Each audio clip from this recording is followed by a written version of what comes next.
দর্শক, ৩ থেকে ৪ দিন আগে চট্টগ্রামের রাউজানে হাকিম নামে একজন বিএনপির নেতা নিহত হয়েছিলেন একই দলের একটি পক্ষের দ্বারা আক্রান্ত হয়ে।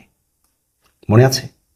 এই ঘটনায় বিএনপির সিনিয়র যুগ্ম মহাসচিব রুহুল কবির রিজভী দাবি করেছিলেন নিহত হাকিম বিএনপির কেউ নন। ওই এলাকার স্থানীয় দায়িত্বশীল এবং বিএনপির কেন্দ্রীয় নেতা গিয়াস কাদের চৌধুরী তিনি দাবি করেছিলেন যে হাকিম বিএনপিরই কর্মী, বিএনপিরই নেতা এবং রুহুল কবির রিজভী সাহেব যে বক্তব্যটি দিয়েছেন সেই বক্তব্যে আমি হতাশ হয়েছি। এরপর রুহুল কবির রিজভী সাহেবের কী করা উচিত ছিল? তার উচিত ছিল আবার প্রেস রিলিজ দেওয়া, একটা বক্তব্য দেওয়া, তার ভুল হয়েছে এটা বলা, কিন্তু সেটা তিনি এখন পর্যন্ত করেন নাই যতটুকু আমরা জানি। এই যদি হয় ঘটনা, বিএনপি আরেক বিএনপিকে মারবে, তারপর কেন্দ্রীয় বিএনপি সেটা নিজের দলের কর্মী হিসেবে তাকে মেনে নেবে না, বলবে তিনি আমাদের কর্মী নন, একই সাথে যারা তাকে মেরেছে তারাও আমাদের কর্মী নন। বিএনপির এই অপরাজনীতির জন্যই কিন্তু বিএনপি সামনে এগোতে পারছে না।